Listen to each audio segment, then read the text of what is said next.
From the opinion pages of the Wall Street Journal, this is Potomac Watch.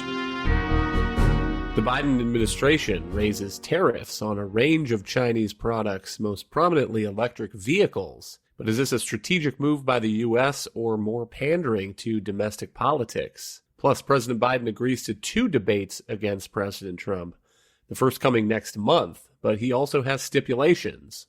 Welcome, I'm Kyle Peterson with the Wall Street Journal. We are joined today by my colleagues, columnists Alicia Finley and Kim Strassel. President Trump's tariff strategy has long since been inherited and adopted by President Biden. But with the 2024 election now coming into view, each man is trying to present himself as the toughest strategic player on the world stage. The incumbent on Tuesday announced a range of heightened tariffs on Chinese products, including a 100% import tax on electric vehicles. Here is part of what Joe Biden said. A 100% tariff on electric vehicles made in China. People say, wow.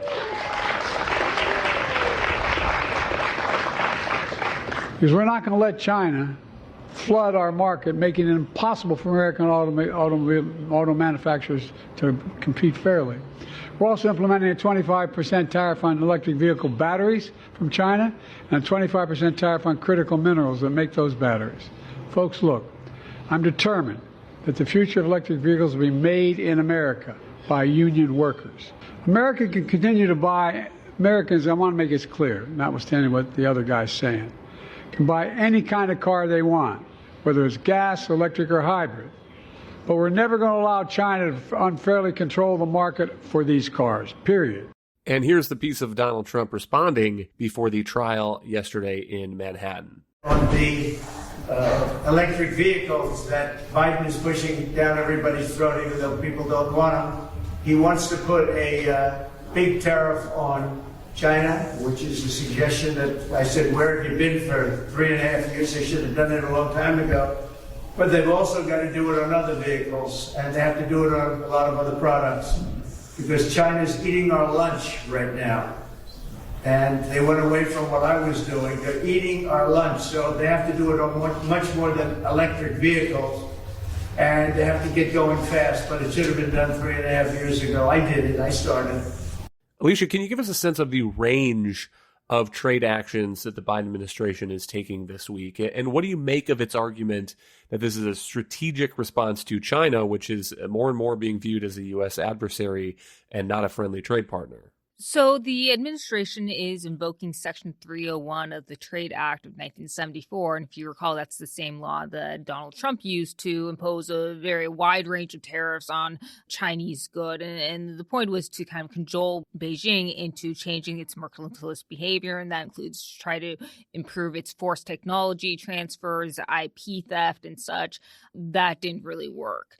But now Biden is invoking the same law to increase tariffs on EVs 100% from 25% and essentially quadrupling tariffs on a wide range of other Chinese goods that Trump had already levied, including steel and aluminum, lithium-ion batteries, 25%, critical minerals, legacy semiconductors, because we really actually don't import any advanced semiconductors. In fact, we import very few these legacy or older semiconductors.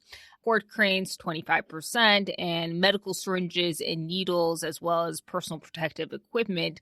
And he's using a national security justification, even though most of these materials aren't actually needed for any defense or pose a national security risk. In fact, in many cases, solar cells, we actually import fewer than 1% from China. We actually get them from other countries in Southeast Asia, although from Chinese companies. So a lot of what he's doing is actually for political gain, for political effect, rather than to actually counter China. That's my skepticism of these kinds of actions often, Kim, because I grant that China poses challenges to the United States, doesn't follow trading rules, has a long history of stealing intellectual property and so forth. And so maybe it presents a different case than previous arguments in previous decades over whether the United States should take protectionist actions to save U.S. industries, to save U.S. jobs from allies like Japan. On the other hand, so much of these debates that we end up having around these tariff actions look to me like they boil down to arguments about domestic politics. And this is the fact sheet this week from the White House. President Biden takes action to protect American workers and businesses from China's unfair trade practices.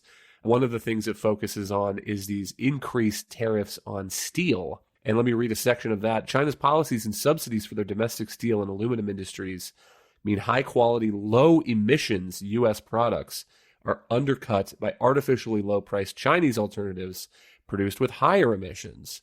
And so, Kim, what you end up with is these policies, even if you can imagine a rational political actor taking the kind of targeted actions that are needed to protect the United States national security from Chinese threats, what you end up having in the real world is the politicians that we do have who are worried about their political fortunes and voters in swing states talking about the national security implications of these things while larding their policies up actually with things that are focused on jobs, with things that are focused on emissions, and things that are unrelated to what they claim to be interested in. So I do think it's important to note that China is an unusual character here and an unusual country when we're talking about trade, because it is an adversary. It flagrantly breaks the rules often, whether it's through IP theft or cyber theft. It's not the sort of trading partner that we would think of when we think of Mexico or Canada, which are generally friendly. This is a country that has made very clear that it views itself as a superpower or wants to view itself as a superpower rival to us, and that it's willing to break rules to get there. So we do need to understand that. And I think we also learned a bit of a lesson or had a bit of a wake-up call in COVID about the risks, potential security and defense risks of relying exclusively, for instance, on critical minerals or certain supplies from China at a time like when we were in COVID, because of the risk that they could strategically cut things off and hurt us. So we have to be aware of that. I totally get it. And I do think that they fall in a different category. That being said, all of those risks are about, as Alicia noted, national security and defense. And the joke here is that everything that Joe Biden, for the most part, is talking about in this is a situation he has created himself for domestic politics, right? So he has decided that we're going to have a climate revolution in this country. He has decided that he's going to impose all these mandates on people that they must buy more solar panels and more electric vehicles and more renewable goods in general to meet his climate ambitions. And it's China right now that's supplying a lot of those at the cheapest level. So he's essentially saying, hey, you have to go buy all this stuff, but now I'm going to raise prices on them because the people that are making them are the ones that currently have the lowest price. So you can argue over whether or not some of those trade policies are fair, because China obviously does heavily subsidize a lot of its own industry. But we should just be clear that this is Joe Biden saying that something is a strategic issue slowly because it conforms with and helps his domestic political agenda. And that's how you end up in very messy and counterproductive trade wars. Hang tight. We'll be right back in a moment. Welcome back. To underline the point Kim was making before the break, recall that when President Trump was in office and was taking a range of tariff actions, there was a determination that the U.S. military's requirements for steel and aluminum represent only about 3% of America's production. And that, I think, underlines the point that there's a lot of big game being talked about national security purposes, but these policies end up often being aimed at jobs and industries and specific constituencies. And Alicia, maybe one contrast is the trade actions that the U.S. has taken toward the Chinese telecom company Huawei. Can you provide a sense of what that looks like? And is that a real example of where the U.S. is doing something for specific national security reasons? So what happened with Huawei, both actually Congress and the FCC took, the Federal Communications Commission, took action to restrict the use of Huawei equipment in our telecom networks, especially for 5G, because there was concerns that Huawei and actually ZTE, which is another Chinese state-owned company, would use these networks or use this equipment as a backdoor to spy on Americans. And so by restricting the equipment in U.S. Telecom networks, it was mitigating the national security risk. I'd say perhaps a comparable action here is if you're really worried about the national security risk of Chinese EVs. And I think there could be actually a concern about the connected technology that the Biden administration has raised, and that a lot of the data that these cars, and these are essentially computers on wheels as they're called, but EVs have a lot of technology, a lot more sensors than gas-powered cars, and they can sweep up that data and send it back to China. And actually, under Chinese new national security laws, Chinese automakers would be required to do so. So a comparable action that the Biden administration might take would just be perhaps to ban certain uses of Chinese sensors in these cars, or require them to be certified by U.S. Inspectors or something like that, rather than just ban outright all EVs from China, or not banning, but 100% tariff, which is a de facto ban, because I think that would render most of them uncompetitive. But that also would exclude U.S. or Western, Japanese, or South Korean companies that use China as a manufacturing base, and are also using as a low-cost base to send to the U.S. as they are doing in Europe. So this would actually harm perhaps U.S. companies that are operating in China. There are a lot of ways, if you're really concerned about national security risks, again, to be much more surgical in addressing these risks than just blunt tariffs on, again, a variety of goods that really don't present a big national security threat. The point about U.S. allies, I think, is a great one, because there's some evidence that President Trump's first-term tariff policies and his trade wars had some success in shifting imports from China to other countries. So between 2017 and 2022, goods imports to the U.S. went up 174% from Vietnam, 116% from Taiwan, 96% from Bangladesh, and there are other countries that are in high double digits as well. But Kim, part of the challenge, again, of what ends up as a political debate that is mixing all of these things up into one big goulash is that is what President Trump doesn't like. He is not in favor of shifting those imports to other countries, because now he is promising that when he comes back into office, he is talking about doing a universal 10% tariff on imports from anywhere. So it's not good enough in his mind to take that manufacturing out of China and send it to Vietnam. He is saying that manufacturing needs to come back to Ohio or Michigan. And you end up with what I worry about is enormous collateral damage to supply chains, to economic growth. There's one study of President Trump's 10% tariff proposal by the Tax Foundation that said it would raise taxes on American consumers by more than $300 billion a year, which is a pretty big tax increase if you put it next to the kinds of things that President Biden has done, raising tax rates, the kinds of things we normally think about as tax increases. So one of the frustrations of this debate, and it comes out of the mouths of both Joe Biden and Donald Trump, is this constant suggestion that U.S. manufacturing is under assault, and that there is a national priority in somehow reviving it, and that these protectionist measures are necessary for it. When they talk about this, it tends to call to mind these kind of 1950s vision of American manufacturing, with men standing on long lines doing very heavy-duty labor.